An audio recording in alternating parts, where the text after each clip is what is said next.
मैं डॉक्टर भामा अग्रवाल राजीव गांधी राजकीय महिला महाविद्यालय भिवानी की ओर से हिंदी की इस कक्षा में आप सबका स्वागत करती हूँ, अभिनंदन करती हूँ। आइए बच्चों, आज हम श्री अज्ञे जी द्वारा रचित कविता सूनी सी सांझ एक का अध्ययन आरंभ करते हैं। इस कविता को अध्ययन करने से पहले हमें कुछ स्मरणीय बिंदुओं पर विशेष रूप से ध्यान देना होगा ताकि कविता की विषय वस्तु आसान हो जाए, बोधगम्य हो जाए। तो बच्चों सुनिए ध्यान देकर। सबसे पहला जो बिंदु है, यह एक प्रयोगवादी प्रतीकात्मक रचना है। आप प्रयोगवादी का मतलब कि प्रयोगवाद के अधीन आती है। प्रतीकात्मक, कवि ने भाव को स्पष्ट करने के लिए प्रतीकों को उठाया है। बिंदु 2, इस रचना में आधुनिक शोरगुल भरी भागम भाग जीवन शैली का वर्णन है जो आप रोजमर्रा की जिंदगी में देख रहे हैं। बिंदु 3, वर्तमान जीवन शैली ने प्राकृतिक शांति को भंग कर दिया है। आप जानते हैं कि विज्ञान के इस युग के कारण जो पेड़ पौधे, जीव जंतु आदि का जीवन चक्र था वो सब बदल गया है, मौसम परिवर्तन हो गए हैं। बिंदु 4, कवि का भावुक मन प्रकृति के मनोरम रूप का आनंद लेना चाहता है मगर असफल रहता है। बिंदु 5, इस असफलता का कारण आधुनिक युग की जीवन शैली है, क्योंकि दिन रात भागती हुई गाड़ियों के हॉर्न की आवाज़, वैज्ञानिक उपकरणों से उत्पन्न घुटन और गर्मी। बिंदु 6, कृत्रिम यानी बनावटी और भौतिकवादी युग ने, भौतिकवादी होता है वैज्ञानिक उपकरणों वाला और ऐसी नाशवान वस्तुओं का संग्रह करने वाला युग ने प्राकृतिक असंतुलन पैदा कर दिया है। अभी हम कुछ देर पहले बात कर चुके हैं बच्चों कि मौसम का चक्र बिगड़ गया है, जीवन का चक्र बिगड़ गया है, पेड़ पौधे वनस्पति भी उससे प्रभावित हैं। बिंदु 7, प्राकृतिक असंतुलन के कारण अनेक रोगों का जन्म हो रहा है। सबसे पहला तो प्रत्येक व्यक्ति तनावमयी है। दूसरा, अनेक शारीरिक और मानसिक रोग बढ़ रहे हैं। बिंदु 8, आधुनिक मानव प्राय स्वकेंद्रित, जिसे हम सेल्फ सेंटर्ड बोलते हैं, होने के कारण दूसरों की भावनाओं की कद्र नहीं करता है। बिंदु 9, कवि मानव की इस संवेदनशीलता के प्रति दया का भाव रखते हैं। वो शिकायत नहीं कर रहे हैं, वो कहते हैं मनुष्य के इर्द गिर्द ऐसी स्थिति पैदा हो गई है कि वो चाह कर भी अपनी और दूसरों की शांति बनाए नहीं रख पाता है। बिंदु 10, कवि की उदारता स्वकेंद्रित मानव का हृदय परिवर्तन करने में असमर्थ है। यानी आज का मनुष्य भावना शून्य होता जा रहा है। दूसरा यदि उपकार भी करता है तो वह उसे उसकी विवशता, लाचारी, मजबूरी समझता है। बिंदु संख्या 11, आज मानव मन की शांति खोकर ऐश्वर्य और सुख बटोर रहा है जो उसके तनाव का कारण है। धन दौलत तो जुटा रहा है, सुख के साधन भी जुटा रहा है, मगर उनसे उसको सच्ची शांति नहीं मिलती है। पद या बिंदु संख्या 12, कवि ने उपरोक्त भाव स्पष्ट करने के लिए सांझ पर सुंदरी का आरोपण किया है, यानी सांझ को सुंदर स्त्री के रूप में दिखाया है और इसी सांझ का मानवीकरण करके अपनी विचारधारा, अपनी भाव श्रृंखला को काव्य के रूप में प्रस्तुत किया है। आइए पद संख्या 3। उसको पहले ही मध्यम अरुणाली पर घुटन की एक स्याही छा गई। सोचा था कुछ नहीं कहूँगा, कुछ नहीं कहा, पर मेरे उस भाव का, संकल्प का बस इतना ही रहा। प्रसंग प्रस्तुत पद हमारी हिंदी की पाठ्य पुस्तक समकालीन हिंदी कविता में संकलित प्रयोगवादी कवि अज्ञे जी द्वारा रचित कविता सोनी सी सांझ एक से लिया गया है। संदर्भ, जैसा कि बच्चों आपको मालूम है कि शाम का समय है, कवि अपने कमरे में आराम कर रहे हैं, तभी शाम ढलने लगती है और कवि इस ढलती शाम का पल पल बदलता रूप देखकर आनंद लेना चाहते हैं, इसलिए कोई प्रतिक्रिया नहीं करते हैं। इस शाम का सौंदर्य दर्शाने के लिए कवि ने शाम पर एक सुंदर नवयुवती का आरोपण किया और उसका मानवीकरण किया।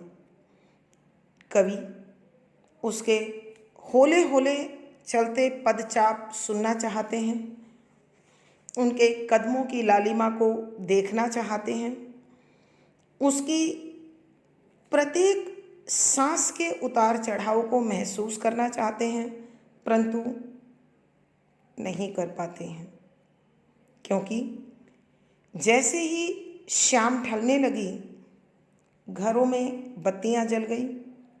अपने अपने काम से लौटते हुए लोग उखड़ी उखड़ी और नीरस जुबान के साथ घरों में प्रवेश करने लगे। गाड़ियों के हॉर्न और उनके चलने की आवाज़ ने शांति भंग कर दी।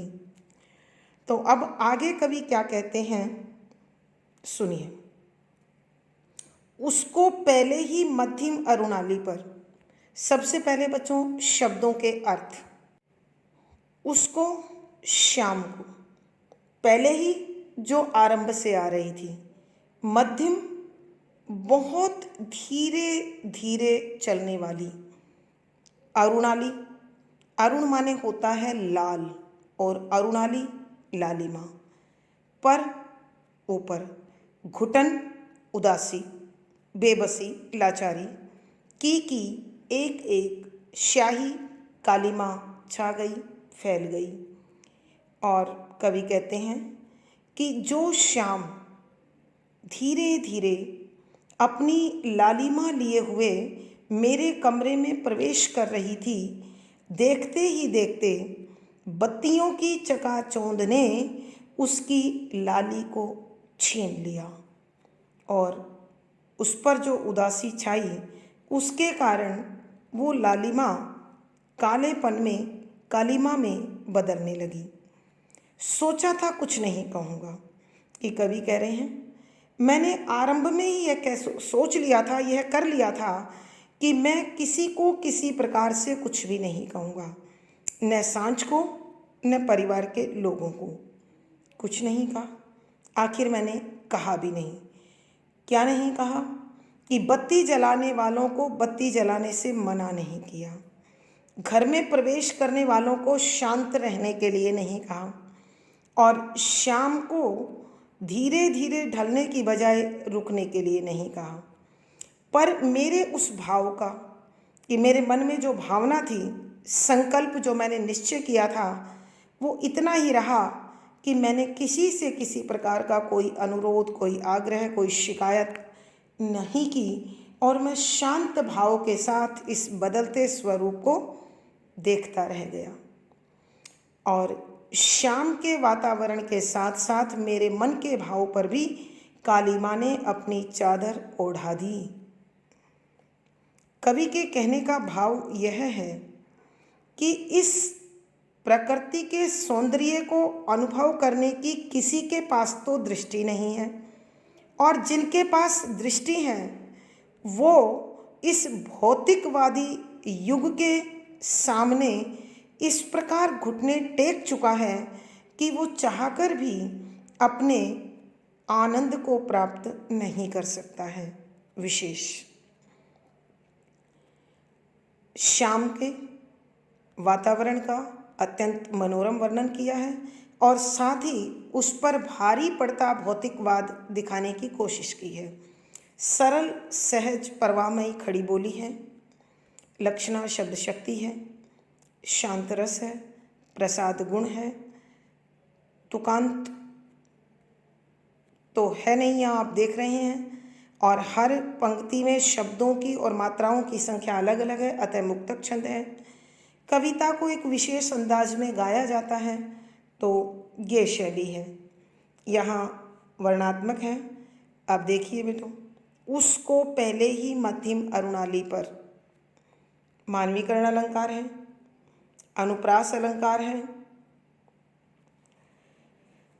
और यहाँ भाव का संकल्प का उल्लेख अलंकार है। पद संख्या 4, यह नहीं वह न कहना था, जो कि उसको उदास पर सच्ची लुनाई में बहना था, जो अपने ही अपने न रहने को तदगत हो सहना था, यह तो बस रुंध कर चुप रहना था। यूं न जाने कब कहाँ वह सांझ ओझल हो गई और मेरे लिए यह सोने न रहने की, रीते न होने की बांझ अनुकंपा समाज की कितनी बोझिल हो गई, कितनी बोझिल हो गई।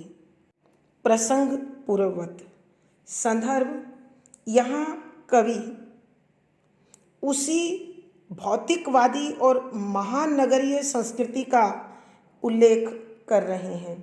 वो कह रहे हैं कि प्रकृति मनुष्य के आपाधापी और शोरगुल के कारण अपने वास्तविक सौंदर्य को खोती जा रही है, अपने मूल आकर्षण से परे होती जा रही है। अब पद में कवि कहते हैं, सरलार्थ शब्दों के अर्थ देखें। यह नहीं वह न कहना था, कि मेरा ये संकल्प नहीं था कि मैं किसी को कुछ नहीं कहूँगा। इस संकल्प के पीछे कारण था। वो क्या कारण था देखिए, जो कि उसको उदास पर सच्ची लुनाई में बहना था। कि यह संकल्प मेरा इसलिए था कि जो सांझ, जो शाम उदासी के साथ उतर रही है धीरे धीरे, लुनाई माने होता है नमकीनपन अर्थात सुंदरता, कि शाम की जो सच्ची सुंदरता है, जो वास्तविक सुंदरता है, जो नैसर्गिक सुंदरता है, जो प्राकृतिक सुंदरता है, इसे पल पल हर क्षण अपने अंदर में महसूस करना था, अनुभव करना था, जो अपने ही अपने न रहने को तदगत हो सहना था। कि मुझे लगता है कि ये जो मेरा संकल्प था कि मैं अब किसी को कुछ नहीं कहूँगा, अपने ही अपने न रहने को, कि मेरे ही परिवार के सदस्य, मेरे ही निजी लोग मेरी भावनाओं की कद्र नहीं करते, तदगत हो सहना था। कि उनके इसी भाव के साथ, तदगत माने उन्हीं के भाव के साथ, उन्हीं की इच्छा के साथ, उनकी इच्छाओं को सहना मेरी बेबसी बन गया। यह तो बस रुंध कर चुप रहना था। रुंधना होता है गले का ठीक प्रकार से भावुक होने के कारण ना बोल पाना। आपने कई बार अनुभव किया होगा, कोई रो रहा होता है तो उसकी आवाज़ नहीं निकल पाती, ऐसे को गला रुंधना बोलते हैं। तो कवि कह रहे हैं, यह संकल्प मुझे मेरे लिए ऐसा लगता है मानो अंदर ही अंदर सिसकना हो और चुप रहना हो। अर्थात यहाँ कवि के कहने का भाव यह है कि मैं अपनी बेबसी, अपनी लाचारी, अपनी मजबूरी को अपने भावों का गला घोटकर, अपने भावों को अपने हृदय में दफन करके सह रहा था। यूं न जाने कब कहाँ वह सांझ ओझिल हो गई और मैं इस प्रकार जब अपनी भाव तंद्रा में बह रहा था, अपने भाव प्रवाह के साथ बह रहा था, तो देखते देखते न जाने सांझ कब रात में बदल गई और उसका रात में बदल जाना मेरे सपनों का बिखर जाना था, मेरे सपनों का टूट जाना था, मेरे आनंद का नष्ट हो जाना था और मेरे लिए ये सूने ना रहने की। कि कवि कहते हैं कि संसार के लोग मुझे अकेला नहीं छोड़ना चाहते थे। वो समझ रहे थे कि मैं अकेला हूँ इसलिए दुखी हूँ। सूने ना रहने की, मैं जिस एकांत में रहना चाहता था, रीते ना होने की, कि जो मैं खाली रहकर आनंद लेना चाहता था, मुझे खाली नहीं छोड़ा गया, मुझे अकेला नहीं छोड़ा गया। बांझ अनुकंपा समाज की, कि समाज जो मुझ पर अनुग्रह कर रहा था, दया कर रहा था, मुझ पर करुणा कर रहा था या मुझ पर अपना प्रेम बरसा रहा था, वो मेरे भावों के अनुकूल नहीं था। अर्थात संसार के लोगों में, समाज के लोगों में, परिवार के लोगों में मेरे भावों को समझने जितनी उर्वरा शक्ति या मेरे भावों को समझने की ताकत उनके मन में नहीं थी और वो मुझसे प्रेम का प्रदर्शन करते हुए मुझे अकेला नहीं छोड़ना चाहते थे, मुझे शांत नहीं रहना देना चाहते थे और उनका यह भाव मेरे मन को प्रसन्नता देने की बजाय मेरे मन को घुटन दे रहा था, मेरे मन को परेशान कर रहा था, मेरे मन की खुशी को छीन रहा था। कवि के कहने का भाव यह है कि आज संसार में हम सामने वाले व्यक्ति की मनस्थिति और इच्छा को देखे बिना अपनी मनस्थिति, इच्छा और भावना उन पर लाद देते हैं, जिससे सामने वाले के मन में घुटन, नीरसता, उदासी, निराशा का वातावरण बन जाता है। विशेष यहाँ कवि ने महानगरों की आपाधापी, भीड़-भाड़, शोरगुल भरी संस्कृति को उजागर किया है। सरल सहज खड़ी बोली का प्रयोग है, शांत रस है, प्रसाद गुण है, लक्षणा शब्द शक्ति है, मुक्तक छंद है, गेय शैली है, अलंकार वचों यहाँ वक्रोक्ति है, क्योंकि बात कवि कहना कुछ चाहते हैं और कह कुछ और रहे हैं। अनुप्रास अलंकार है, पुनरुक्ति प्रकाश है, मानवीकरण है और उदाहरण अलंकार है। धन्यवाद बच्चों। संभवतः आपको यह पूरा भाग अच्छी प्रकार से समझ में आ गया होगा। मुझे कमेंट बॉक्स में लिखकर बताएं। वीडियो को लाइक करें, शेयर करें और अपने विषय को लगातार पढ़ने के लिए चैनल को सब्सक्राइब करें। आपका जीवन और दिन मंगलमय हो, इसी शुभकामना के साथ शुक्रिया, धन्यवाद।